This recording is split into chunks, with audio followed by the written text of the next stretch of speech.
Alhamdulillah, alhamdulillahilladzi arsala rasulahu bil huda wa dinil haq liyudhhirahu 'ala ad-dini kulli walau karihal musyrikun. Asyhadu an la ilaha illallah wahdahu la syarika lah wa asyhadu anna Muhammadan 'abduhu wa rasuluhu alladzi la nabiyya ba'dahu walau karihal kafirun. Allahumma fasalli ala Muhammadin nabiyil karim wa ala alihi wa sahbihi wa man tabi'ahu ila yaumi yub'atsun. Asyhadu an la ilaha illallah wahdahu la syarika lah wa asyhadu anna Muhammadan 'abduhu wa rasuluhu alladzi la nabiyya ba'dah walau karihal musyrikun. Amma ba'du fa ya ibadallah, usikum wa iyaya bitaqwallah faqad fazal muttaqun. Qala ta'ala fil Qur'anil Karim, a'udzu billahi minasy syaithanir rajim. Ya ayyuhalladzina amanu taqullaha haqqa tuqatih wa la tamutunna illa wa antum muslimun. Wa qala ta'ala fi ayatil ukhra, la yanalallaha luhumuha wa la dima'uha walaki yanaluhut taqwa minkum kadzalika sakhkharaha lakum litukabbirullaha ala ma hadakum wa basyiril muhsinin. Sidang Jumat rahimakumullah, khatib berwasiat tentang takwa kepada jamaahnya pada hari ini berkaitan dengan ibadah haji dan kurban, seperti tersurat di dalam surat Al-Hajj ayat 37 yang saya bacakan tadi, la yanalallaha luhumuha wala dima'uha walaki yanaluhut taqwa. Kurban itu tidak akan sampai kepada Allah, darah maupun dagingnya. Yang sampai kepada Allah adalah takwa minkum, dari kalian. Kadzalika, itulah sakhkharaha lakum, Allah telah menaklukkan hewan bagi kalian, litukabbirullah, agar kalian bertakbir kepada Allah Subhanahu wa taala, ala ma hadakum, sesuai dengan Allah Subhanahu wa taala tunjukkan kepada kalian, wa basyiril muhsinin, dan gembirakanlah orang-orang yang berbuat baik. Sidang Jumat rahimakumullah tegas dan jelas bahwa ibadah kurban itu lebih utama adalah takwanya, bukan darah dan dagingnya, serta tasyakur kepada Allah yang Allah Subhanahu wa taala taklukkan alam, khususnya hewan, kepada umat manusia. Dan diagungkannya apa? Allah yang diagungkan karena telah Allah Subhanahu wa taala taklukkan alam seperti hewan itu kepada kita sebagai umat manusia. Makanya takbirnya ala mahadakum, sesuai dengan Allah tunjukkan. Serta yang kita tunjukkan juga harus meningkatkan berbuat ihsan kepada Allah Subhanahu wa taala. Sidang Jumat rahimakumullah, kalau begitu kurban itu apa sih hakikatnya, nilainya bagi kita? Memang sering disebut simbolis, tetapi misinya jelas, yaitu takwa kepada Allah Subhanahu wa taala. Jadi berhasil atau tidak, diterima atau tidak oleh Allah, kurban kita tergantung kepada ketakwaan kita. Apakah kita meningkat ketakwaannya ataukah tidak? Sama halnya dengan ibadah yang lain. Ibadah saum pun la'allakum tattaqun, yang akhirnya diwujudkan dengan zakat fitri, yaitu membagikan barang atau harta yang bersifat nabati. Dan Idul Adha juga takwanya kepada Allah Subhanahu wa taala dengan berkurban, yaitu membagikan harta konsumsi yang bersifat hewani. Jadi ada konsumsi yang umat manusia disedekahkan itu selain dimakan olehnya, ada yang bersifat nabati, yaitu dilambangkan dengan zakat fitri, dan ada yang bersifat hewani yang dilambangkan dengan kurban. Jadi hakikatnya kurban itu bukan hanya untuk kepentingan pihak lain, tapi juga untuk kepentingan diri sendiri. Hewannya pun yang dibagikan itu bukan hanya untuk orang fakir miskin, tapi juga untuk dikonsumsi sendiri. Itu bedanya antara kurban dengan zakat. Kalau zakat mustahiknya jelas dalam surat At-Taubah ayat 60, yaitu 8 asnaf. Tapi kalau kurban hanya ada 5 yang berhak menerima kurban tersebut. Tapi justru 5 dengan 8 itu lebih banyak yang 5 ini konsumennya atau yang berhak menikmatinya. Makanya Rasulullah SAW memberikan teladan kepada kita ketika berkurban dan menyembelih hadyu. Diriwayatkan oleh Imam Muslim yang lahir 206 wafat 261 dari Jabir bin Abdullah, summan sarafa ilal manhar. Rasulullah SAW setelah melaksanakan jumrah Aqabah tanggal 10 Dzulhijjah, dia pergi ke tempat penyembelihan hewan. Fanaharo salasan wasitina. Beliau menyembelih hewannya itu 83 hewan. Summa a'ta aliyan, kemudian sisanya diserahkan kepada Ali, sehingga jumlahnya menjadi 100 unta. Fanaharo ma ghabara wa asrokahu, maka Ali bin Abi Thalib menyembelih sisanya. Kemudian wa asrokahu fi hadihi, summa amaro min kulli badana, lalu Rasul memerintahkan untuk mengambil sebagian daging sebagian yang disembelih itu, faju'ilat fi qidarin fatobahat, dan dia masukkan, dicampurkan yang daging yang diambil dari berbagai hewan tersebut, dicampurkan sehingga satu dimasak pada saat itu setelah beliau menyembelihnya. Fatubihat, dimasak. Dan setelah dimasak, fa'akala min lahmiha wa syariba min marokiha. Rasulullah SAW memakan daging yang disembelih itu, yang dimasak itu, termasuk juga Ali bin Abi Thalib.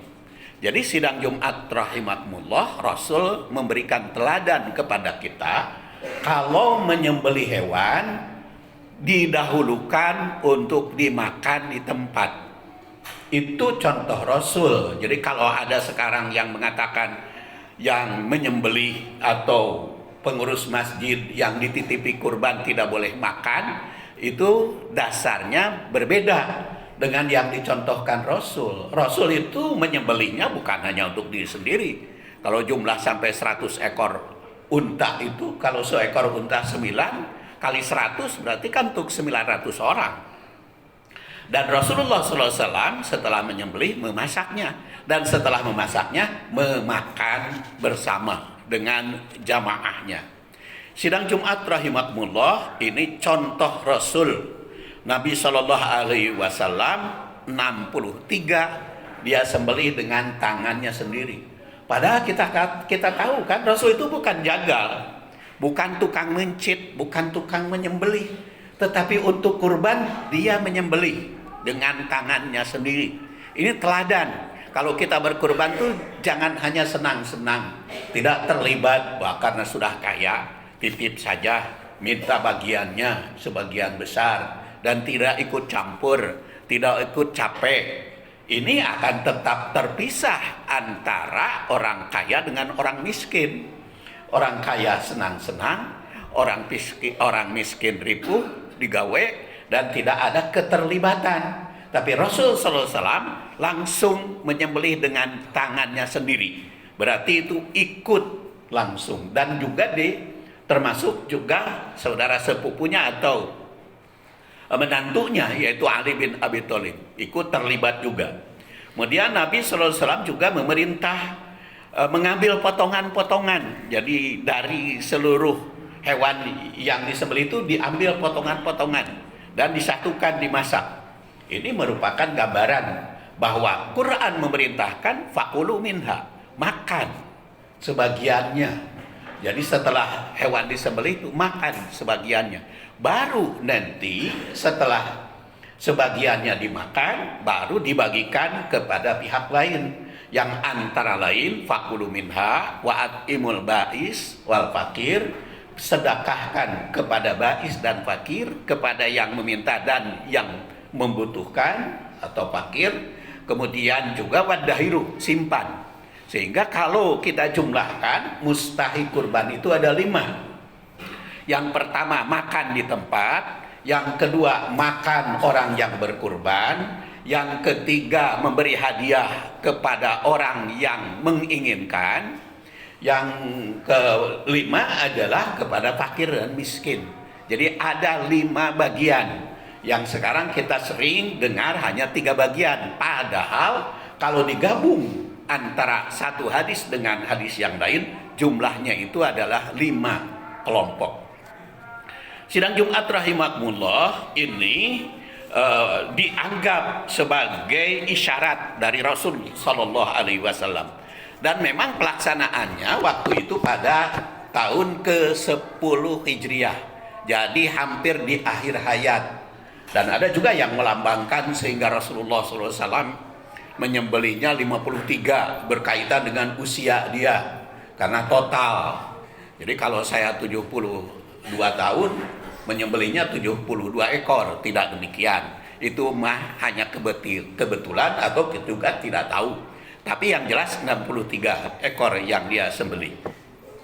Kemudian di sini juga merupakan simbol kemitraan dalam syariah, bahwa Nabi sallallahu alaihi wasallam memberikan tugas penting kepada Ali bin Abi Thalib. Jadi dalam ibadah itu terlibat satu kesatuan antara pemimpin umat dengan jamaah dengan sahabatnya. Kemudian berikutnya adalah ini menandaskan bahwa kesatuan dan keberkahan ibadah. Jadi makanya setiap hewan itu dipotong sebagian-sebagiannya dan dinikmati bersama. Ini keberkahan, sehingga bisa menikmati apa yang disembelih tersebut. Kemudian juga menunjukkan bahwa ibadah itu tidak membuatkan bagian atau seseorang, tapi ibadah itu terlibat semuanya, semua pihak ya. Jadi jangan sampai karena orang kaya banyak sehingga tidak terlibat, tidak ikut campur, minta aja bagiannya, tidak ikut urusan keterlibatan ibadah kepada Allah Subhanahu wa taala. Kemudian berikutnya tentu pentingnya kolaborasi dalam syariah. Jadi Nabi menggandeng Ali dalam ibadah besar, itu mengajarkan bahwa ibadah adalah ruang sinergi, keterlibatan semua pihak. Kemudian di dalam ibadah tersebut juga tidak hanya kepentingan sosial, tetapi juga ritual. Ritualnya dipraktekkan oleh Rasulullah SAW dan sosialnya juga dipraktekkan oleh Rasulullah SAW. Jadi ada ikatan kita dengan Allah, yaitu takwa kepada Allah Subhanahu wa taala, sehingga berani mengorbankan itu karena taat dan patuh atas ajaran yang Allah Subhanahu wa taala syariahkan serta diteladankan oleh Rasul sallallahu alaihi wasallam. Tapi juga sosialnya, ternyata sosialnya bukan hanya memberi makan atau memberi konsumsi, tetapi terlibatnya di dalam pekerjaan. Sosial itu bukan hanya memberi berupa materi, tetapi juga melibatkan diri, bergaul, bermasyarakat, berjamaah, menyatukan satu kesatuan dengan sesama umat. Dan itulah makanya di dalam Al-Quran dikatakan misi pertama adalah takwa, kemudian takbir kepada Allah Subhanahu wa taala, serta yang ketiga adalah meningkatkan ihsan, berbuat baik baik kepada Allah Subhanahu wa taala maupun kepada sesama manusia. Ghafarallahu li wa lakum walhamdulillahirabbil alamin.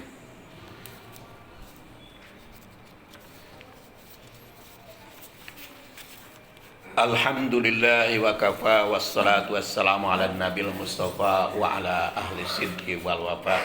Asyhadu an la ilaha illallah wahdahu la syarikalah wa asyhadu anna Muhammadan abduhu wa rasuluh alladzi la nabiyya ba'dah.